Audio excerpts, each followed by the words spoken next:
ജിദ്ദയിലെ അസ്സലാം കൊട്ടാരത്തിൽ തിങ്കളാഴ്ച ചേർന്ന മന്ത്രിസഭായോഗമാണ് രാജ്യത്തെ സാമൂഹ്യ വിഷയത്തിലെ സുപ്രധാന നിയമത്തിന് അംഗീകാരം നൽകിയത്.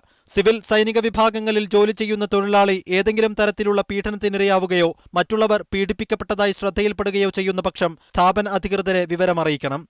സ്ഥാപന ഉടമ എത്രയും പെട്ടെന്ന് വിവരം സാമൂഹ്യക്ഷേമ മന്ത്രാലയത്തെയും അറിയിച്ചിരിക്കണം. പീഡനത്തിന് ഇരയായവർക്കായി അഭയകേന്ദ്രം ഒരുക്കണമെന്നും മാനസികവും ശാരീരികവും ആരോഗ്യപരവുമായ സംരക്ഷണം നൽകണമെന്നും നിയമം അനുശാസിക്കുന്നു. തൊഴിൽ സ്ഥലത്തുണ്ടാകുന്ന പീഡനത്തെക്കുറിച്ച് വിവരമറിയിക്കുന്ന വ്യക്തിയെക്കുറിച്ച് പേരുവിവരങ്ങൾ അദ്ദേഹത്തിന്റെ താൽപര്യത്തോടെയല്ലാതെ വ്യക്തമാക്കരുതെന്നും പുതിയ നിയമത്തിൽ പറയുന്നുണ്ട്. പീഡന വിവരം ലഭിക്കുന്ന സാമൂഹ്യക്ഷേമ മന്ത്രാലയ ഉദ്യോഗസ്ഥർ സംഭവത്തിന്റെ രഹസ്യ സ്വഭാവം കാത്തുസൂക്ഷിക്കണമെന്നും നിയമം അനുശാസിക്കുന്നു.